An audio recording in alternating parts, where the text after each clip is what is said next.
जय हिंद दोस्तों। Welcome to our channel employment journey, एक ऐसा प्लेटफॉर्म जहां पर आपको मिलती है सभी परीक्षाओं के बारे में और सभी सरकारी नौकरियों के बारे में संपूर्ण जानकारी। गाइज, मेरा नाम है राहुल नावरिया और आज हम बात करने वाले हैं नेवी की तरफ से जारी हुए नोटिफिकेशन के बारे में। तो चलिए दोस्तों, बात करेंगे इस नोटिफिकेशन के बारे में। तो यहाँ पर आप देख सकते हैं, ये हमारा ऑफिशियल नोटिफिकेशन है।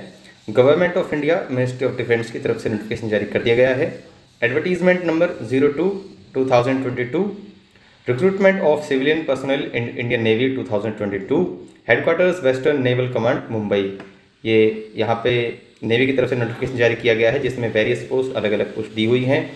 Indian navy invites applications for the below mention post, नीचे दी गई पोस्ट के लिए नोटिफिकेशन जारी कर दिया है इंडियन नेवी की तरफ से। तो यहाँ पर आप सबसे पहले देख सकते हैं, general central service group B and group C के लिए non gazetted, non ministerial and non industrial post के लिए ये नोटिफिकेशन है। तो बात करते हैं दोस्तों इस नोटिफिकेशन के बारे में। तो सबसे पहले नेम ऑफ पोस्ट, यानी कि पोस्ट आपको दी गई है यहाँ पर स्टाफ नर्स ग्रुप बी। उसके बाद लाइब्रेरी एंड इंफॉर्मेशन असिस्टेंट। उसके बाद यहाँ पर है post civilian motor driver ordinary grade में। तो ये दोस्तों 3 ब्रांचेस में पोस्ट आपको देखने को मिल जाती हैं इस नोटिफिकेशन में। तो यहाँ पर अलग अलग कैटेगरी वाइज यहाँ पर पोस्ट को डिवाइड किया हुआ है। SC, ST, OBC, EWS unreserved category, और यहाँ पर टोटल पोस्ट दी गई है 3। तो दोस्तों SC, ST और OBC में यहाँ पर कोई भी पोस्ट नहीं है। EWS में एक पोस्ट देखने को मिल जाती है स्टाफ नर्स के फील्ड में, और अनरिजर्व कैटेगरी के लिए दो सीट्स यहाँ पर हैं। इस प्रकार टोटल सीटें हो जाती हैं 3। इसके बाद लाइब्रेरी एंड इंफॉर्मेशन असिस्टेंट के लिए यहाँ पर SC और ST के लिए कोई सीट नहीं है। OBC के लिए 1 सीट है, EWS के लिए 1 सीट है, और अनरिजर्व के लिए यहाँ पर 4 सीटें हैं। टोटल सीटें हो जाती हैं आपकी 6। उसके बाद civilian motor driver ordinary grade में SC के लिए 6 सीटें, ST के लिए 3, OBC के लिए 10, EWS के लिए 4 और अनरिजर्व कैटेगरी के लिए 17 सीटें टोटल। और टोटल वैकेंसीज हो जाती हैं हमारे यहाँ पर 40, यानी कि 40। इसके बाद बात करते हैं दोस्तों इस नोटिफिकेशन में हमारे लिए जो इम्पोर्टेंट, हमारे लिए जो काम की चीज़ें हैं उनके बारे में।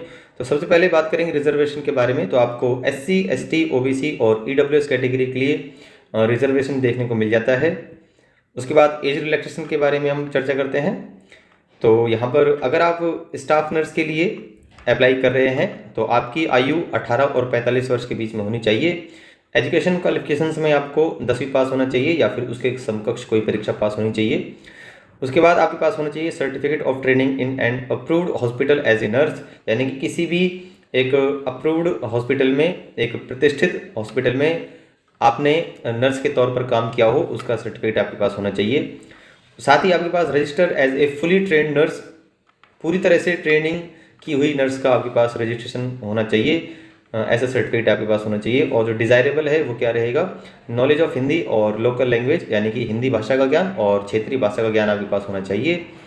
इसके बाद बात करते हैं लाइब्रेरी एंड इंफॉर्मेशन असिस्टेंट की पोस्ट के लिए अगर आप अप्लाई कर रहे हैं तो नॉट एक्सीडिंग 30 ईयर्स, यानी कि 30 वर्ष से ज़्यादा उम्र आपकी नहीं होनी चाहिए अगर आप लाइब्रेरी एंड इंफॉर्मेशन असिस्टेंट के लिए अप्लाई कर रहे हैं। एसेंशियल क्या है, क्या शैक्षणिक योग्यता रखी गई है, बैचलर डिग्री होनी चाहिए आपके पास इन लाइब्रेरी साइंस और लाइब्रेरी एंड इंफॉर्मेशन साइंस, यहाँ पर ये आपके पास डिग्री होनी चाहिए किसी भी मान्यता प्राप्त संस्थान से।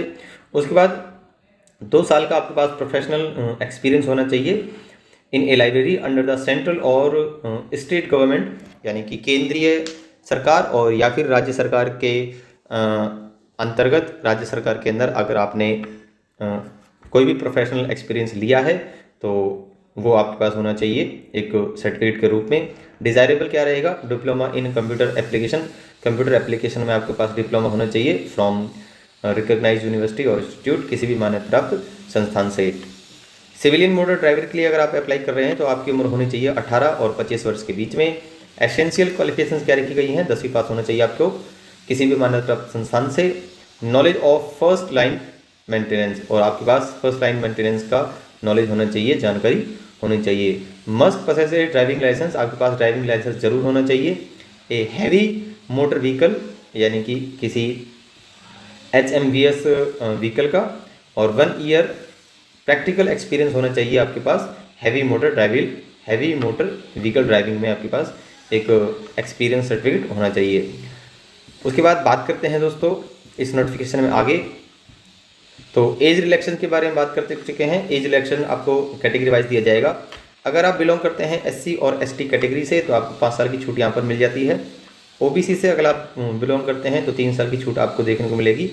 ईएसएन ग्रुप सी के लिए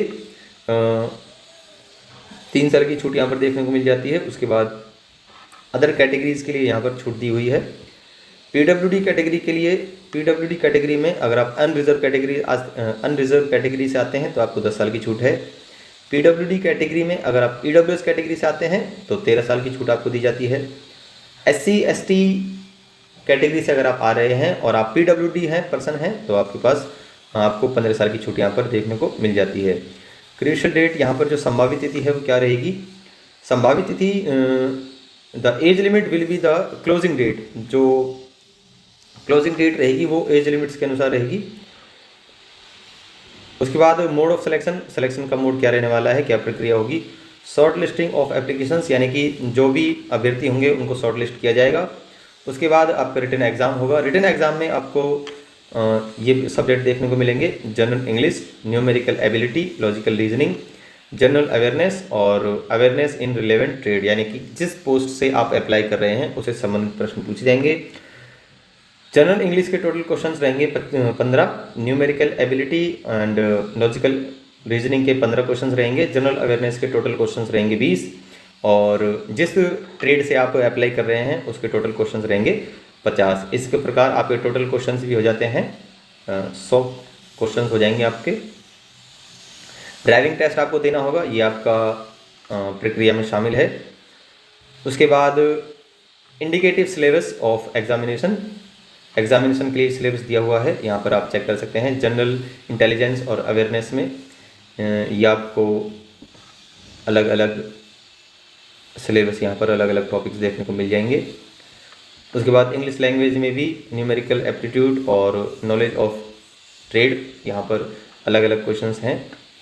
डेट ऑफ एग्जामिनेशन क्या रहेगी? Date of the exact date, time and venue of written exam will be communicated on the admit card. Admit card पर आपको मेंशन कर दिया जाएगा, जो कि इशू किया जाएगा शॉर्ट लिस्टेड कैंडिडेट्स के लिए by registered and speed post के माध्यम से आपको ये मेंशन कर दिया जाएगा, सूचना दी जाएगी।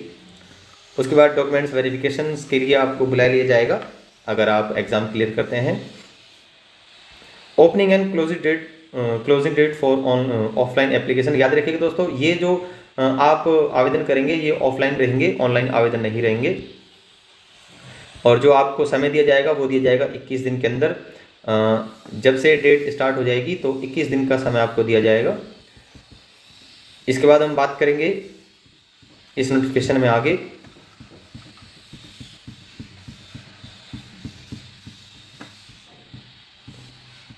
चलिए दोस्तों बात करते हैं इस परफॉर्मा के लिए, जो ये परफॉर्मा आपको भरना होगा। तो जो आपको आवेदन प्राप्त होगा उस आवेदन में यह आपको फिल करना होगा। याद रखिएगा दोस्तों, ये बड़ी सावधानी से आपको फिल करना है, क्योंकि अगर आप इसमें गलती कर देते हैं तो आपको सुधार का मौका नहीं दिया जाएगा। तो आप इसको सावधानीपूर्वक और केयरफुली इसको फिल करें। सबसे पहले आप यहाँ पर अपना पासपोर्ट साइज फ़ोटो लगाएंगे। रिसेंट होना चाहिए, ये 6 महीने से ज़्यादा नहीं होना चाहिए। तो कोशिश करें कि रिसेंट फ़ोटो ही आप यूज़ करें। उसके बाद आप किस पोस्ट के लिए अप्लाई कर रहे हैं वो पोस्ट यहाँ पर आपको मेंशन कर दिया जाएगा। अपना नाम, फादर्स नेम, ये आप कैपिटल लेटर्स में आपको लिखने हैं। ये आपको याद रहे कि आपको कैपिटल लेटर्स में ही आपको फिल करना है। डेट ऑफ बर्थ भरेंगे आप इसमें, और आपकी क्या एज हो जाएगी वो एज आप लिखेंगे कि इतने साल, इतने महीने और इतने दिन आपको हो चुके हैं। परमानेंट एड्रेस आपको फिल करना होगा। उसके बाद एड्रेस फॉर कॉरेस्पॉन्डेंस, अगर आपका ये है तो आप इसको फिल कर देंगे, अदरवाइज़ ये परमानेंट एड्रेस आपका यही काम आएगा। स्टेट, मोबाइल नंबर और ईमेल आईडी ये आपको मेंशन करना होगा। आधार कार्ड नंबर, अगर आप एक गवर्नमेंट एम्प्लॉय हैं तो आपको उसका भी ब्यौरा देना होगा, मेंशन करना होगा। एक्स सर्विसमैन है तो उसका भी आपको यहाँ पर मेंशन करना होगा। इसके बाद ये सारी चीज़ों को आपको फिल करना है बड़ी ही सावधानी से। आपको यहाँ पर अपनी एजुकेशन क्वालिफिकेशन दर्शानी होगी। क्वालिफिकेशंस क्या है, जैसे अगर आपने 10th किया है तो आपको 10th कौन सी बोर्ड से करा है, कौन सा ईयर है पास करने का, कितने मार्क्स आपने ऑब्टेन करे, कितने अंक आपने प्राप्त करे, क्या परसेंटेज था और क्या डिवीज़न था, ये सब चीज़ें आपको फिल करनी होंगी बड़ी ही सावधानी से। और फिल करने के बाद आप इसको सबमिट कर सकते हैं और पोस्ट कर सकते हैं। तो दोस्तों ये थी इस नोटिफिकेशन के बारे में इम्पोर्टेंट न्यूज़। अब मिलते हैं आपसे एक नई वीडियो में एक नई जानकारी के साथ। तब तक के लिए जय हिंद, जय भारत।